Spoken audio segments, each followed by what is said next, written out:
कर्मण्येवाधिकारस्ते मा फलेषु कदाचन मा कर्मफलहेतुर्भूः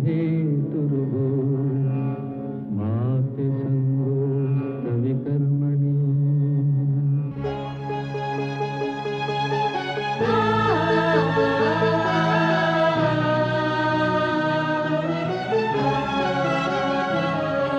ये औरत है कुदरत का अनमोल तोहफा, ये ममता का सागर, मोहब्बत का दरिया है। हर नस्ल हर देश पर कर्ज इसका बनाया गया, त्याग को फर्ज इसका।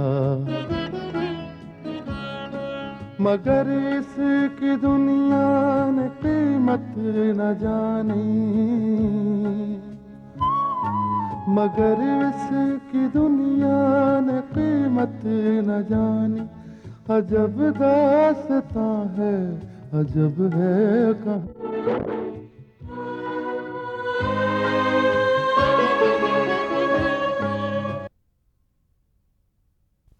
May I come in, sir? Come in. ये आपके नाम का रजिस्टर लेटर।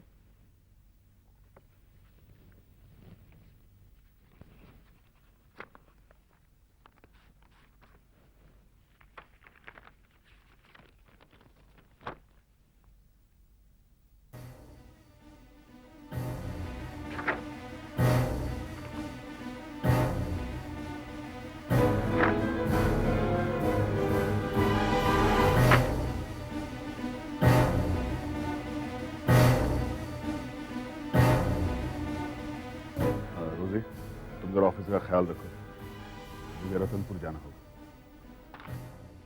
कर रहे ये देखो, राम कटोरी को कितनी बार बोला सफाई कर रख। अरे अब मैं हवेली में है तो सब कुछ हो रहा है, अगर मैं चले गया हवेली का क्या होगा पता। अरे हाँ भाई, खटखट कर रहे। कहिए कौन है आप भाई? ठाकुर साहब हैं? हाँ ठाकुर साहब हैं, मगर आप कौन है भाई? उनसे कहिए एडवोकेट कोतवाल आए। कोतवाल? आप कोतवाल ही जाए? ठाकुर साहब कुछ गड़बड़ की क्या? अरे उनसे जाके कह दो वकील साहब आए हैं। अच्छा वकील साहब है, ऐसा? कैसा सुस्ती वकील है भाई, आधी दाढ़ी बनाया आधी दाढ़ी नहीं बनाया, क्या पूरा बकरा लगा भाई ये तो। कुछ कहा आपने? जी कुछ नहीं कहा मैंने। आइए वकील साहब, आज कैसे आना हुआ? ठकुराइन जी, वकील तो तभी आता है जब कोई कानूनी मामला। हाँ वैसे भी अब तो आप निक्की और विनोद एंटरप्राइजेस के सलाहकार हैं। जी हाँ, और इसके अलावा ठाकुर साहब ने मुझे अपने इकलौते वारिस विनोद ठाकुर के कानूनी मामलों के सलाहकार के हैसियत से भी रखा है। आज कोई खास बात है? जी हाँ, खास बात तो है। ठकुराइन जी, आज किसी ने अदालत में विनोद ठाकुर की पत्नी होने का, उनके बच्चे की मां बनने का और उस बच्चे के अधिकारों का दावा कर दिया है। वो कौन लोग हैं? आप उन्हें नहीं जानती, वो ब्लैकमेलर हैं। लेकिन हाँ, अब एक बात जानती हूँ, विनोद ठाकुर के ऑफिस में एक लड़की काम करती थी, उनकी सेक्रेटरी थी वो, मनाली, उसी ने यह दावा दायर किया। क्या मनाली ने दावा दायर किया?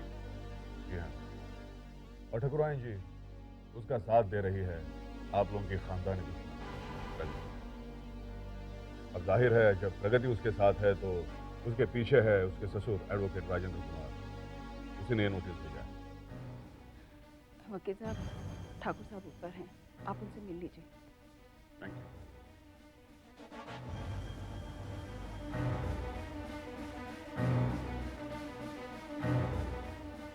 आखिर इस जंग का बिगुल बज ही गया।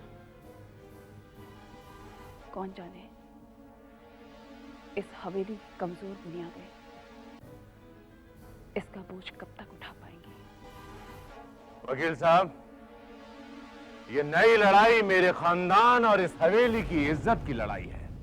ठाकुर साहब, एक बात मेरी समझ में नहीं आती, आपने इस मामले को इस हद तक कैसे बढ़ने दिया? ये मामला इतना आगे नहीं बढ़ता वकील साहब, इसमें गलती मेरी थी कि मैंने उस बज़्ज़ात लड़की मनाली को एक कमजोर लड़की समझा था। वो मेरे बेटे विनोद की एक सेक्रेटरी थी और इसी इरादे से यहां नौकरी करने आई थी कि उसकी नजर विनोद ठाकुर की जायदाद पर थी। और अब तो यह बात साबित हो गई है। कि मनाली यहां खुद नौकरी करने नहीं आई थी, बल्कि प्रगति ने उसे प्लांट किया था एक सोची समझी साजिश के तहत। हाँ ठाकुर साहब, अब तो यही लगता है कि प्रगति मनाली के साथ शुरू से ही थी। जी हां वकील साहब, और इसीलिए मनाली आज तक जिंदा है, और वो भी प्रगति की वजह से। इसीलिए वकील साहब, मैं चाहता हूं कि आप इस मुकदमे को मेरी इज्जत का मुकदमा समझकर लड़िए, क्योंकि प्रगति के साथ उसका ससुर राजेंद्र कुमार है, जो एक बहुत ही शातिर आदमी है। ठाकुर साहब, इस मुकदमे की बाकी बातें तो मैं संभाल लूंगा।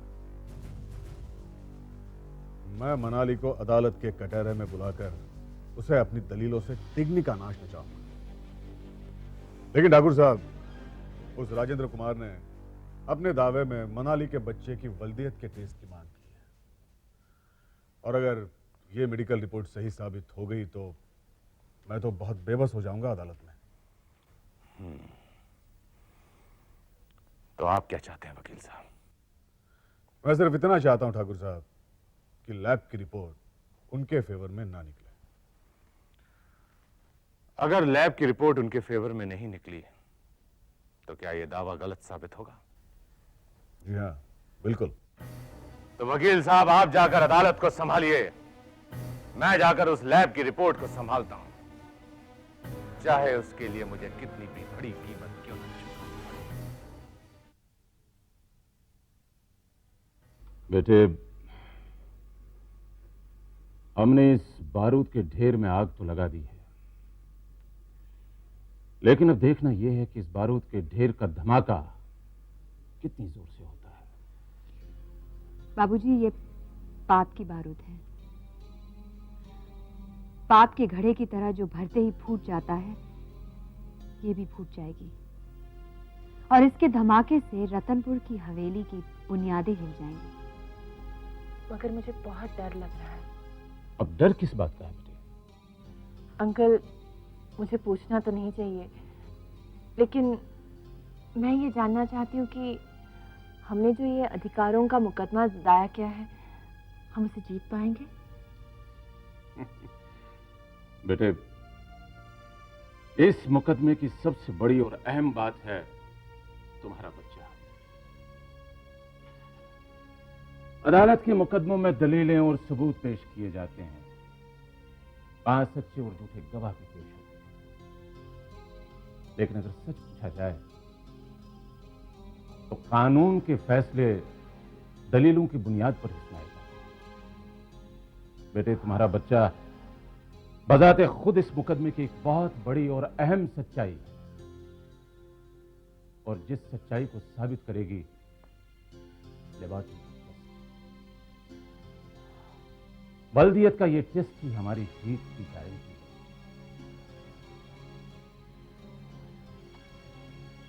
बाबूजी, अगर ये रिपोर्ट इतनी अहम है तो एक बात मैं दावे के साथ कह सकती हूँ कि नोटिस मिलते ही ठाकुर रुद्र प्रताप सिंह अपनी तरफ से पूरी कोशिश करेगा इस रिपोर्ट को झूठा साबित करने के लिए, यहाँ तक कि वो डॉक्टर को भी खरीद सकता है। प्रगति, अगर ऐसा हुआ तो? बेटे, मुझे प्रगति का शुक्रिया अदा करना चाहिए। इसने बातों ही बातों में जिस बात की तरफ इशारा किया है, वो हमारे इस मुकदमे की एक कमजोर दीवार साबित हो सकती है। प्रगति, इस कमजोर दीवार को संभालने की जिम्मेदारी मैं तुम पर और राजेश पर सौंप देता हूं। तुम लोग इस कमजोर दीवार को संभालो और मैं अदालत को संभालता हूं। बाबूजी, लगातार नाकामियों के बाद ठाकुर रुद्र प्रताप सिंह घबरा गया है, और इस बौखलाहट में वो हर जायज या नाजायज काम कर सकता है। लेकिन मैं भी उसके सामने एक लोहे की दीवार की तरह खड़ी हूं, और अब ये लड़ाई बहुत जल्द अपने अंजाम तक पहुंच रही है। इस लड़ाई का अंजाम मैं जानता हूं,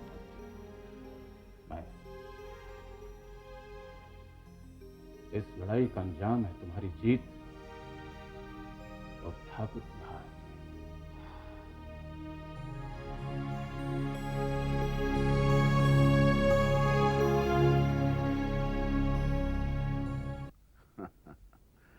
मिस्टर माथुर, जब ये केस आपने मुझे सौंपा है तो जाहिर है जीत तो आप ही की होगी। लेकिन आप मेरी फीस तो जानते हैं ना, 2.5 लाख। नहीं, ये तो बहुत मामूली रकम है आपके लिए मिस्टर माथुर। जी नहीं, देखिए इस बारे में मैं नमस्ते वकील साहब। नमस्ते, एक मिनट, नमस्ते, बैठिए। मिस्टर माथुर, ये सब फॉर्मेलिटीज जो हैं हम बाद में डिस्कस करते हैं। I call you later. Bye. Mister Romi Pahal, कैसे हैं आप? फाइन। बैठिए। Thank you. कहिए। वकील साहब, मैं आपसे एक खास बात करने आया था। कहिए। देखिए वकील साहब, आप हमारी फर्म के यानी निक्की एंड ठाकुर एंटरप्राइजेस के लीगल एडवाइजर, मगर मैं आपसे एक बहुत ही सीक्रेट बात करनी है। सीक्रेट बात? जी हाँ। उसूलन तो ये बात मुझे आपके सामने डिस्क्लोज नहीं करनी चाहिए, मगर वो कहते हैं ना कि अगर खुशी आपस में बांट ली जाए तो ज्यादा खुशी। मैं आपको एक गुड न्यूज बताऊं। अच्छा, बताइए क्या है गुड न्यूज? बताता हूँ वकील साहब। वैसे आप इस गुड न्यूज से जो कुछ भी हासिल करने वाले हैं वो आप डिजर्व भी करते हैं। रोमे साहब, अब आप मेरे सब्र का बताइए तो सही, क्या हासिल करने जा रहा हूं मैं? और आप जो खुशखबरी सुनाने वाले हैं वो बांट कर खाने की चीज है, तो ठीक है, आपस में बांट लेंगे। ये हुई ना बात। इसीलिए आप इस शहर के बहुत ही कामयाब वकील साहब। वैसे भी मैं निक्की मैडम के सामने आपके मुकदमों के किस्से सुनाता रहता हूं, जिन्हें सुनकर वो आपसे काफी इंटरेस्ट। बात दरअसल ये है कि निक्की मैडम अपना अमेरिका का बिजनेस समेट कर हिंदुस्तान लाना चाहती हैं। न्यूयॉर्क में जो हमारा ऑफिस है उसकी वैल्यू तकरीबन $5 मिलियन है, और जिसकी मालकिन अकेली सिर्फ मिसेस निक्की ठाकुर, जिनका शुमार दुनिया के 10 बड़े डायमंड मर्चेंट में, और इस बिजनेस में वो नंबर 4 पर है। उनसे आगे ये 2-3 यहूदी हैं। रोमी साहब देखिए, मुझे डिटेल्स मत बताइए, ब्रीफ में बताइए मुझे क्या करना है। कुछ नहीं। हाथ मिलाइए। मुबारक हो। बस अब आप अपने इस ऑफिस को शिफ्ट कर लीजिए, एक अच्छा सा बड़ा सा खूबसूरत ऑफिस ले लीजिए, क्योंकि हमारी मैडम आपको अपना लीगल एडवाइजर बना रही है। ये क्या कह रहे हैं आप? रोमी साहब, अगर ये असाइनमेंट वाकई मुझे मिल गया तो मैं आपका ख्याल जरूर रखूंगा। अरे मैं ख्याल का रखूंगा आपका। आप मुझे इतनी बड़ी डायमंड कंपनी दिलवा रहे हैं, मैं तो आपका मुंह मोतियों से भर दूंगा। अरे वकील साहब, ये मोतियों से मुंह भरने की बात तो बहुत पुरानी हो गई। अगर आप मेरी जेब मोतियों से भर देंगे तो मुझे बहुत खुशी होगी वकील साहब। ये भी ठीक है, जैसा आप कहें। देखिए, ये तो नकद सौदा होगा। इस हाथ ले, इस हाथ दे। चलता हूँ।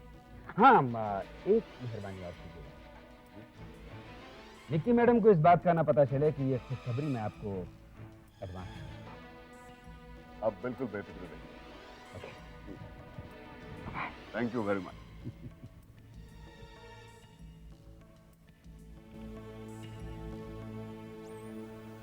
कोतवाल, अगर निकिता डायमंड एक्सपोर्ट्स तेरे हाथ आ गई तो रातों रात तेरी ये फर्म शहर की लीडिंग एटर्नी फर्म हो जाएगी, और इस शहर में जितने डायमंड डीलर्स हैं वो सब तेरी मुट्ठी में होंगे। तो इस बात से बहुत खुश हो रहा है ना? लेकिन निकी को जिस दिन यह पता चल जाएगा कि निकी और विनोद ठाकुर की पार्टनरशिप डीड में विनोद ठाकुर की तरफ से तुमने निकी की आंखों में धूल झोंकी है, तो तेरे सपनों का यह महल बनने से पहले ही टूटकर मिट्टी का ढेर हो जाएगा। नहीं, नहीं कोतवाल, नहीं। सोचो, सोचो कोतवाल, सोचो। तुम्हारे सामने विनोद ठाकुर के खिलाफ मनाली और उसके बच्चे के अधिकार का मुकदमा आ रहा है। अगर इस मुकदमे में ठाकुर वो रिपोर्ट नहीं खरीद सका तो विनोद और निकी का रिश्ता टूट भी सकता है। और उसके बाद निकी से उस एग्रीमेंट की असलियत छुप नहीं सकती। नहीं कोतवाल, अब हर कदम बहुत सोच समझकर उठाना होगा।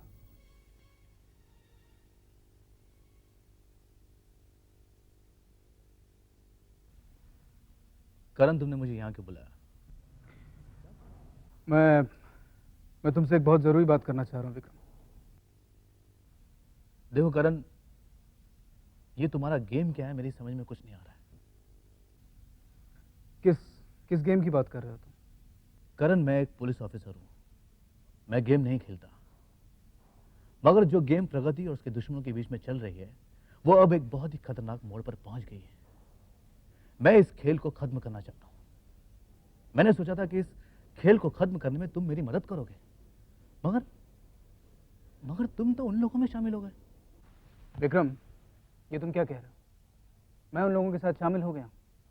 मैं उन लोगों के साथ मिला हुआ था, लेकिन उनके इस खतरनाक खेल में मैं शामिल नहीं हूं। और ये जो तुम मदद वाली बात कर रहे हो, जिस दिन निकी मनाली की मदद के लिए इत्तला देने तुम्हें पुलिस स्टेशन आई थी, क्या मैं वहां पर निकी के साथ मौजूद नहीं था? मेरे से बात करने के बाद निकी ये सब कुछ करने को तैयार हुई, पुलिस स्टेशन आने को तैयार हुई।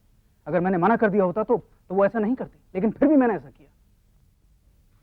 चलो ठीक है, मगर कम से कम ये तो बताओ कि तुम्हारा सोर्स ऑफ इंफॉर्मेशन क्या है? सोर्स ऑफ इंफॉर्मेशन को बताने के बाद क्या होगा? क्या तुम कुछ साबित कर सकोगे? नहीं। मान लो कि सोर्स ऑफ इंफॉर्मेशन यहीं पर कहीं बैठा है। मान लो कि उस बगल वाली कैबिन में नम्रता और ठाकुर रुद्र प्रताप सिंह दोनों साजिश कर रहे हैं। क्या तुम इस बात को साबित कर सकोगे? बोलो। देखो करण, मैं इस बात को फर्ज नहीं करता, मगर मैं इसे तुम्हारा बयान समझता हूं। अगर तुम कानून की मदद करो तो मैं इस बात को साबित कर सकता हूं। कैसे? वो ऐसे करण कि मिसेस निकी विनोद ठाकुर का तुम पर बहुत भरोसा है, वो तुमसे काफी इन्फ्लुएंस है।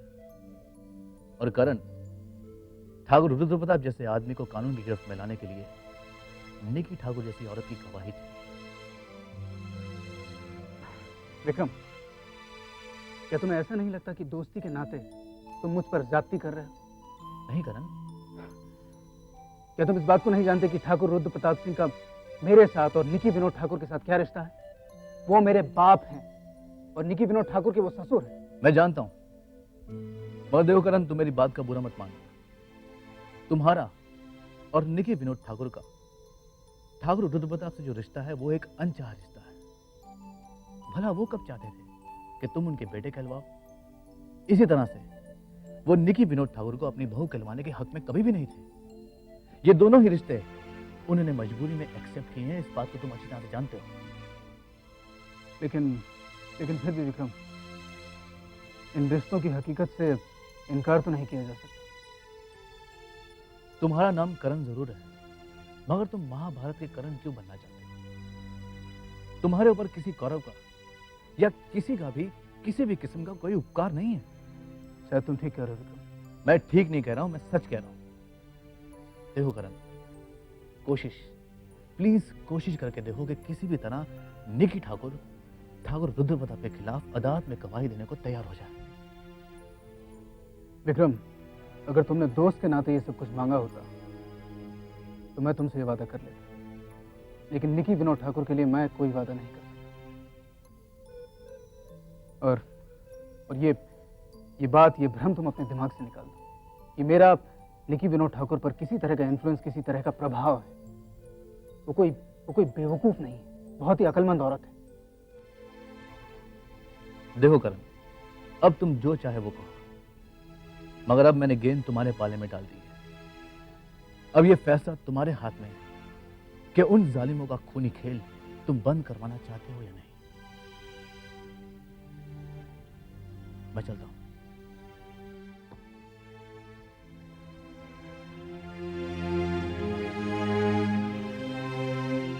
Hello Vikram. Good morning sir. Good morning. मैं तुम्हारा इंतजार कर रहा था। आओ बैठो। Thank you sir. हाँ तो कहो, कहाँ तक पहुंची तुम्हारी कोशिश? सर, मैं करण से मिला और बातों ही बातों में मुझे ये पता चला कि मनाली के बच्चे को किडनैप करने की साजिश सिटी पार्क रेस्टोरेंट में रची गई थी। लेकिन ये साजिश रची किसने थी? सर, ये साजिश रची थी नम्रता और ठाकुर रुद्र प्रताप है। क्या? Yes sir. सर मैं उस रेस्टोरेंट में गया, वहां जाकर मैंने इन दोनों की तस्वीर एक वेटर को दिखाई। उसने इस बात की तस्दीक कर दी कि वो दोनों कुछ दिन पहले उस रेस्टोरेंट में आए थे। और सर उस वेटर ने यह भी बताया कि ठाकुर रुद्र प्रताप अक्सर वहां पर आते जाते रहते हैं। वेरी गुड विक्रम, तुम जहां तक पहुंचे उससे ज्यादा कोशिश करो आगे बढ़ने की, और मैं उम्मीद करता हूं कि ठाकुर रुद्र प्रताप सिंह पर हाथ डालने में तुम्हें जरूर कामयाबी मिलेगी। सर इस केस में सिर्फ रिश्ते ही आड़े आ रहे हैं। करण भी ठाकुर का बेटा है और निकी उनकी बहू है। विक्रम, मुजरिम किसी का रिश्तेदार नहीं होते। हाँ सर, आपने बिल्कुल सही कहा। हेलो विक्रम। नमस्ते भाभी जी। नमस्ते, कैसे हो? बस भाभी जी ठीक हूँ। लीजिए चाय पीजिए। भाभी जी मैं जब भी यहाँ पर आता हूँ आपको तकलीफ उठानी पड़ती है। विक्रम, इसमें तकलीफ की कोई बात नहीं। सच तो यह है कि तुम्हारे यहाँ आने से मुझे बहुत खुशी होती है। अब देखिए ना, ये तो सारा दिन घर में रहते नहीं, और जब रहते भी हैं तो इनसे मिलने के लिए कभी कभार ही यहाँ कोई आता है, और मेरा सारा वक्त बस घर में तन्हा रह के गुजरता है। भाभी जी मैं इसी सिलसिले में आपसे बात करने आया हूँ। अगर आप चाहें तो आपकी ये शिकायत दूर हो सकती है। मैं समझी नहीं। देखिए भाभी जी, आपने एक दिन बातों ही बातों में मुझे आपकी एक ऑर्गेनाइजेशन जिसका कि नाम शक्ति है उसके बारे में जिक्र किया था। आपने मुझे ये भी बताया था कि आपकी ये संस्था मनाली और उसके बच्चे इस तरह के लोगों की मदद करती है। भाभी जी मगर मनाली अपने बच्चे को किसी संस्था में देने के लिए तैयार नहीं है। अगर आप चाहे तो वो आपको अपना बच्चा देने के लिए तैयार है।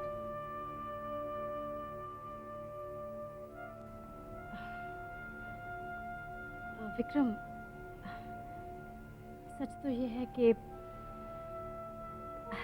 अपनी जिंदगी की इस कमी को मैंने हमेशा संस्था के बच्चों के बीच में रह के ही पूरा किया है, और मैंने कभी इस बारे में सोचा भी नहीं। लेकिन आज तुम्हारी इस बात को सुनकर मैं एक बहुत बड़ी उलझन में पड़ गई हूँ।